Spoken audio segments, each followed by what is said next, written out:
Red cross ద్వారా ప్రజలకు అనేక రకాల సేవలు అందిస్తున్నట్లుగా విజయనగరం జిల్లా రెడ్ క్రాస్ సొసైటీ చైర్మన్ కంది వెంకటరమణ తెలిపారు. నూతన పాలకవర్గంతో కలిసి ప్రెస్ మీట్ నిర్వహించిన ఆయన రక్తనిధి కేంద్రం ద్వారా సేకరించిన బ్లడ్ లో 30% ప్రభుత్వ ఆసుపత్రికి ఉచితంగా అందజేయనున్నట్లు వెల్లడించారు. క్యాన్సర్, సికిల్ సెల్, తలసేమియా రోగులకు ఉచితంగా రక్తాన్ని అందజేస్తున్నట్లుగా వివరించారు. తక్కువ ధరకు నాణ్యమైన మందులు అందిస్తున్నట్లుగా పేర్కొన్నారు. ఇక్కడ తలసేమియా సెంటర్, మరి లీగల్ సెల్, అదేవిధంగా పేద ప్రజల కోసం ఒక డాక్టర్ని ఏర్పాటు చేసి ఓపీ కార్యక్రమం, అదేవిధంగా వృత్తి శిక్షణ, అల్లికలు మరియు చిలుకుబల్లిలో already blood bank storage centre ఉందంటే అది త్వరలో ప్రారంభించబోతున్నాం.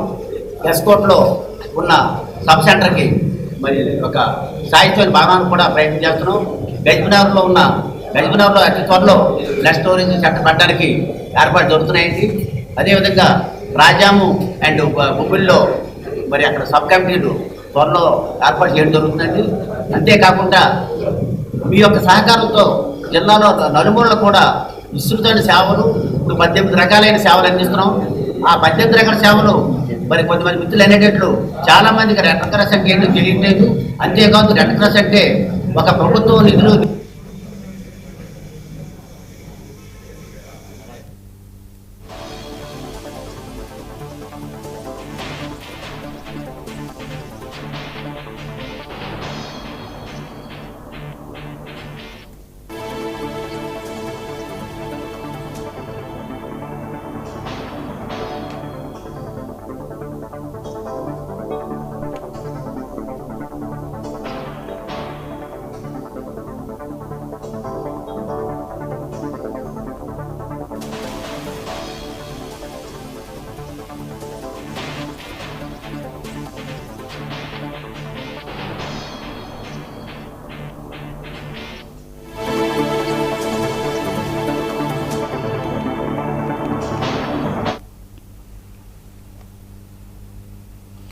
మత సామరస్యానికి ప్రతి